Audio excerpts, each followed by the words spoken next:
ভাবুন তো, এই মুহূর্তে কোনো সতর্কবার্তা ছাড়াই যদি আমাদের জীবনের উৎস, আমাদের সূর্যটা মাত্র ৫ মিনিটের জন্য নিভে যায়। আপনি হয়তো ভাবছেন, মাত্র তো ৫ মিনিট, অন্ধকার হবে, আবার সব ঠিক হয়ে যাবে। কিন্তু বিজ্ঞান বলছে আপনি ভুল।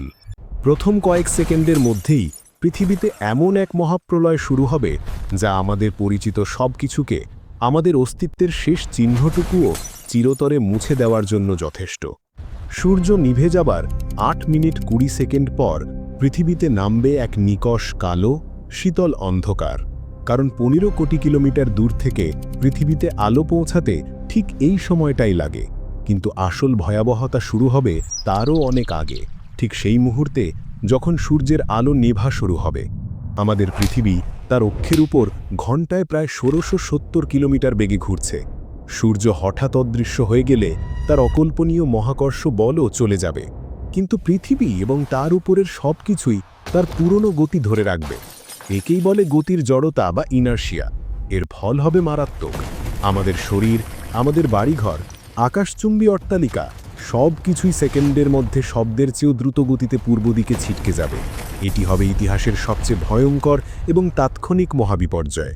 যারা ভূগর্ভস্থ বাংকারে আশ্রয় নিয়ে কোনোভাবে বেঁচে থাকবে, তাদের জন্য অপেক্ষা করবে আরও বড় বিভীষিকা। দ্বিতীয় মিনিটে পৃথিবী এক হিমশীতল মৃত্যুপুরীতে পরিণত হতে শুরু করবে। সূর্যের উত্তাপ ছাড়া ভূপৃষ্ঠের গড় তাপমাত্রা প্রতি ঘন্টায় কয়েক ডিগ্রি করে কমতে থাকবে। কিন্তু সেই প্রথম কয়েক মিনিটেই তাপমাত্রা এমনভাবে নামবে যে গ্রীষ্মমণ্ডলীয় অঞ্চলেও বরফ পড়তে শুরু করবে। নদী, হ্রদ, এমনকি সমুদ্রের অপরের অংশ পাতলা বরফের আস্তরণে ঢেকে যাবে। সবুজ গাছপালাগুলো এক মুহূর্তের মধ্যে জমে গিয়ে কাঁচের মতো টুকরো টুকরো হয়ে ভেঙে পড়বে। তৃতীয় এবং চতুর্থ মিনিটে শুরু হবে প্রকৃতির আসল তাণ্ডব। পৃথিবীর একপাশ যখন জমে যাচ্ছে, তখনও তার বায়ুমণ্ডল তার পুরনো ভয়ঙ্কর গতিতে ছুটে চলেছে। তৈরি হবে এমন প্রলয়ঙ্করী ঝড় যার গতি হবে ঘণ্টায় ১০০০ মাইলেরও বেশি, ইতিহাসের সবচেয়ে শক্তিশালী টর্নেডোর চেয়েও কয়েক গুণ বেশি। এই হাইপারকেন ভূপৃষ্ঠের বেঁচে থাকা শেষ চিহ্নটুকুও ধুলোর মতো উড়িয়ে দেবে। আর সমুদ্র, গতির কারণে সমুদ্রের সমস্ত জল তার তলদেশ ছেড়ে উপরে উঠে আসবে। তৈরি করবে এক অকল্পনীয় মেগা সুনামি যা কয়েক কিলোমিটার উঁচু হয়ে হিমালয়ের চূড়াকেও হয়তো ছুঁয়ে ফেলার চেষ্টা করবে। এই জলের দানব মহাদেশগুলোকে একগ্রাসে গিলে ফেলবে।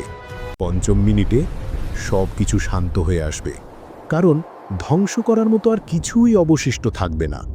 পৃথিবী পরিণত হবে এক অন্ধকার, নীরব, বরফে জমে থাকা গ্রহে। ঠিক ৫ মিনিট পর সূর্য হয়তো আবার জ্বলে উঠবে, তার আলো আবার পৃথিবীতে ফিরে আসবে। কিন্তু সেই আলোয় আলোকিত করার জন্য কোনো প্রাণের অস্তিত্ব হয়তো আর থাকবে না। যে পৃথিবীটাকে সে রেখে গিয়েছিল, সেই সবুজ, কোলাহলপূর্ণ মায়াবী গ্রহ আর থাকবে না।